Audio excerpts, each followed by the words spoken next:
Got a quick tip here for you. When you're working on these older cars with the plastic fittings and all, and you break them accidentally or whatever, sometimes you He-Man them, but yeah, they will break on you. And to keep the connections together, what you do is you get yourself some zip ties and you wrap it around like I did here. In this case here, I had to use two of them.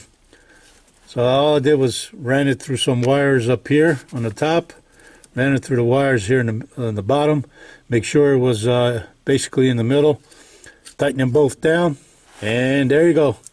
You pull it all you want, not going to come out. That's your quick tip here, so good luck. Later.